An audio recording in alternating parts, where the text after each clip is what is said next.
Hey you guys, welcome back to another video. So in this video I am going to give live mock of SBI PO prelims winners way of test book.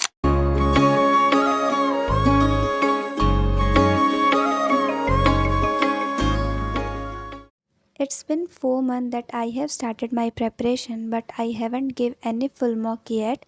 Till now I was giving only sectional mocks of quants, reasoning and English separately, but I thought I need to take a step. और जब तक मैं step नहीं लूँगी तब तक मेरा ये जो डर है फुल मॉक का वो ख़त्म नहीं होगा. सो आई डिसाइडेड कि अब तो मुझे देना ही है. And then the opportunity came. I saw that there was a live test of SBI PO prelims on textbook. The name was Winner's Way.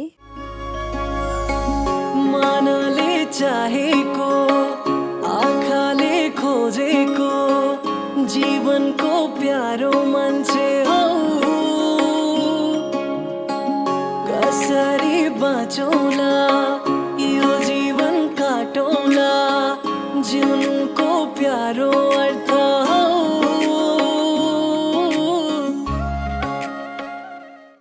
And some of you were asking me what strategy should a beginner follow. So to be honest, I won't suggest you to run behind strategies. This will only waste your time, because at the end, the first thing you have to do is look at your syllabus, understand, and then start completing your basics. After a certain period of time, you can search for strategy. But if you are a beginner and standing at zero, then you should first complete your syllabus with teacher with whom you are.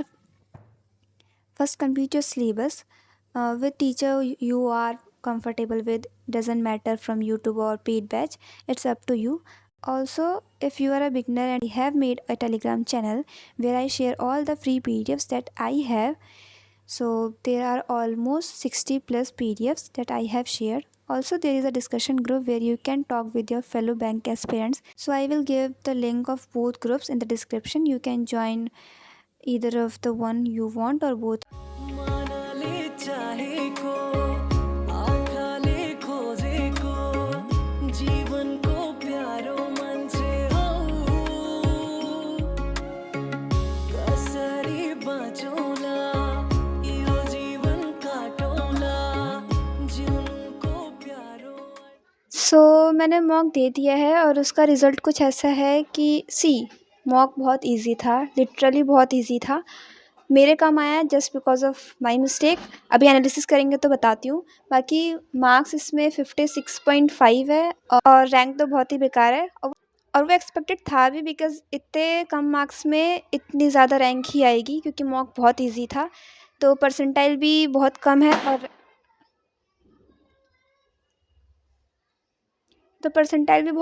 और rank काफ़ी ज़्यादा है. So let's talk about reasoning.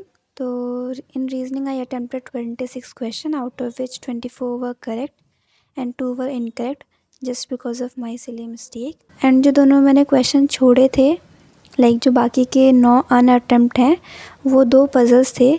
जो ये last वाली puzzle है, I thought that this is one of the time consuming puzzle and I left it. और जब मैंने एनालिसिस किया और जब मैंने बाद में ये बनाया, यू वोंट बिलीव कि वो वाली पजल थी जो सबसे कम टाइम लिए इस पूरे मॉक में. एंड आई वॉज लाइक कि ये मेरे को बना लेनी चाहिए थी उस मोमेंट पे. In the same way in English I attempted 26 question, out of which 22 were correct, 4 were incorrect and 4 were unattempted. ये 4 जो मैंने अनअटेम्प्ट किए, ये वो क्वेश्चन है जो मेरे को बिल्कुल भी नहीं आते थे. I don't know a single thing, और मैं रिस्क नहीं ले सकती थी, नेगेटिव मार्किंग हो जाती. उसके बाद भी 4 इनकरेक्ट हुए ही हैं. And the blunder I did in quants. I mean, how can someone do this? There were questions which even a school boy or girl can do that. I wasn't able to do that on that moment. मतलब मैं इतनी ज़्यादा panic कर गई थी कि मेरे को वो क्वेश्चंस भी नहीं हो रहे थे जो मैं मतलब कोई स्कूल का बच्चा भी कर देगा, मैं वो क्वेश्चंस भी नहीं कर पा रही थी. इसमें मैंने 12 किए थे और 12 के 12 सही थे, 23 अनअटेम्प्टेड थे. जैसे कि ये क्वेश्चन है 27 वाला. ये क्वेश्चन लिटरली कुछ भी नहीं है. एक बार पढ़ के देखो और करके देखो, कुछ है ही नहीं इस क्वेश्चन में. और मैंने इसको अटेम्प्ट नहीं किया। ऐसे ही काफ़ी क्वेश्चंस हैं विच आई लेफ्ट अनअटेम्प्टेड, और मैंने उसको like I told you that the reason is only that I am not able to handle that timer, और वो जो situation है मैं उसको handle नहीं कर पा रही in quant section, and this is what I have to learn because analysis करते टाइम जब मैं ये सारे questions बना रही थी I was able to do every question, each and every question I was able to make, but timer के साथ में वो नहीं हो पा रहा है, so I have to learn that. So yeah, that's it for today's video. Hope you liked it. If you liked it, please do subscribe.